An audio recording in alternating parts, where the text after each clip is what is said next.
Allo Salal, salut à tous, bienvenue sur Maroc Atlantis. Salut Atlas, donc je fais une petite vidéo rapidement pour vous parler de l'actualité, de ce qui se passe un petit peu au Maroc. Alors je suis désolé de revenir sur le sujet des Nigériens qui sont dans notre pays, qui justement essayent un petit peu de nous envahir. Un petit peu, oui, déjà même beaucoup, parce que ils sont soutenus par des aides gouvernementales et ils sont soutenus évidemment par une partie de notre population qui est négrophile et bien sûr très souvent de religion islamique, puisque l'islam est en fait le moteur de la mondialisation et de l'acceptation de ces gens-là chez nous. On est obligé de dénoncer tout le monde. Malheureusement, je sais que c'est pas normal de devoir se diviser, de devoir critiquer tout le monde.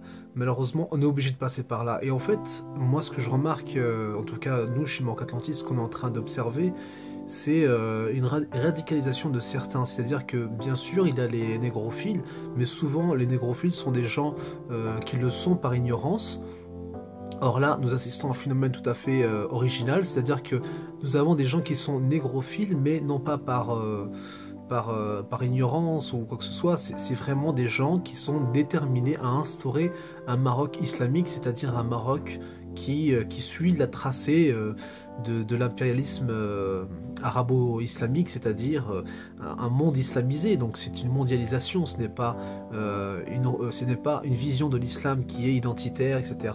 C'est une vision de l'islam qui est vraiment tournée vers l'extérieur, la mondialisation, les convertis et bien sûr faire tout le maximum possible pour attirer les gens dans ce sentier. Et donc moi je suis justement du parti des gens qui sont contre cela et des gens qui disent qu'il faut absolument qu'on arrête, qu'on freine ce wagon qui nous mène vers le précipice, qui est le wagon du Maroc moderne, hein.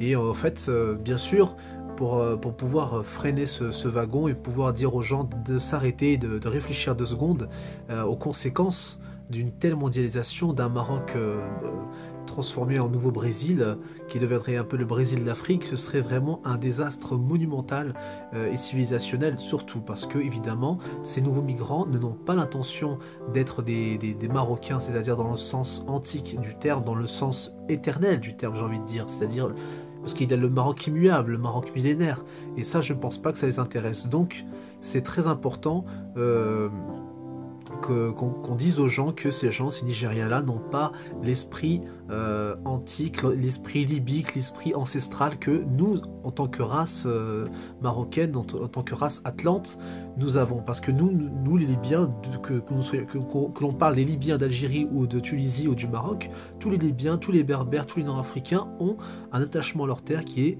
un attachement sacré, un lien très fort, un lien avec la terre, avec les ancêtres, etc.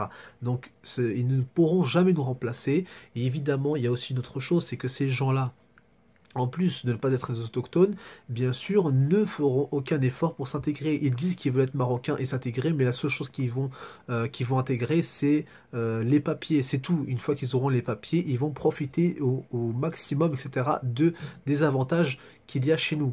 Donc voilà les amis, moi c'est vrai que voilà, je suis comme beaucoup de Marocains, comme beaucoup d'Atlantes, je travaille dur, je me bouge, je fais en sorte pour faire avancer mon pays, pour faire avancer les miens, pour faire en sorte que les choses changent. Et bien sûr c'est de la difficulté, et bien sûr que c'est physique, et bien sûr que c'est psychologique aussi, et que c'est un effort aussi spirituel, parce qu'il faut arriver à se concentrer et à méditer sur nos erreurs. Mais même si c'est dur, il faut le faire. Il faut le faire, il faut que chacun d'entre vous avertisse autour de vous et diffuse la vraie parole, c'est-à-dire ce que les médias ne disent pas, c'est que ces gens-là ne sont pas venus tout simplement dans la bienséance, et ne sont pas venus pour nous apporter une plus-value ou tout simplement pour s'intégrer. Ces gens-là n'ont qu'un seul objectif, pardon, c'est de nous prendre notre pays et bien sûr notre identité, nos femmes évidemment, hein, en tant qu'affaire, accessoirement, mais en tout cas voilà, ils n'ont pas l'intention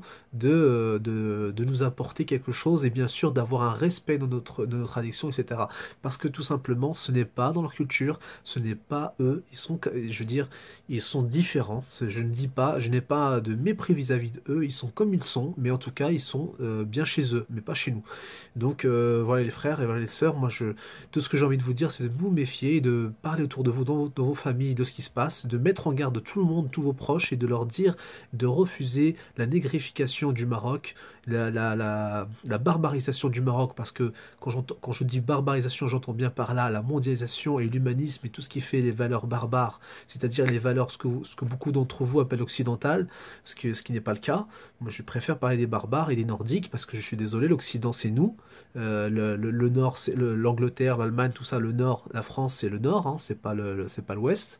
Donc, disons les choses telles qu'elles sont, c'est que nous ne voulons pas d'un Maroc qui évolue dans la catastrophe et dans la déchéance. Voilà.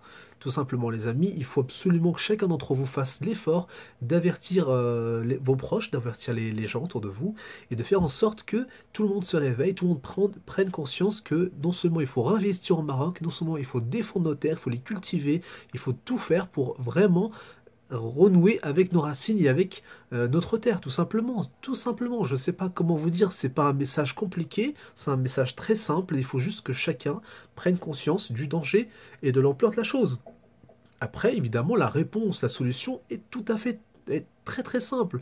C'est à nous de réinvestir chez nous. On n'a pas à s'éparpiller en Europe ou je ne sais où, même si dans un certain cas, dans certains points de vue, il y a un intérêt, évidemment, c'est intéressant, mais in fine, on est obligé de revenir chez nous. C'est la finalité. Il faut revenir chez nous, il faut réinvestir et défendre nos terres. Sinon, évidemment, le Makhzen, tout ça, vont nous exproprier. Ils vont prendre nos terres, ils vont les donner aux Nigériens. Donc voilà. Donc vous savez ce que vous avez à faire, les amis. Donc moi, je vous laisse sur ça et je vous dis, méditez bien et réfléchissez bien parce que les crimes, il y en a et ça continue, ça ne s'arrêtera pas. Bien sûr, certains se réveillent, certains commencent à réagir au Maroc. J'ai entendu très récemment d'ailleurs qu'il y a eu des réactions et que beaucoup commencent à se réveiller et à réagir. Et bien sûr, les esprits s'échauffent. Bien que nous ne voulons pas de révolte et d'anarchisme, etc., c'est quelque part c'est un bien. Mais en tout cas, réfléchissez bien. Plus tôt on se réveillera, plus tôt le problème sera réglé et on évitera une guerre civile et tout ce qui pourra s'en suivre avec. Donc voilà les amis, je vous remercie, je vous dis à très bientôt. N'hésitez pas à liker, commenter et à nous donner vos avis et à venir participer sur notre page Facebook et notre site, à vous inscrire et bientôt, pourquoi pas, d'autres débats, etc. sur le site ou le forum. Je vous remercie à tous, donc très bientôt. Salut à tous.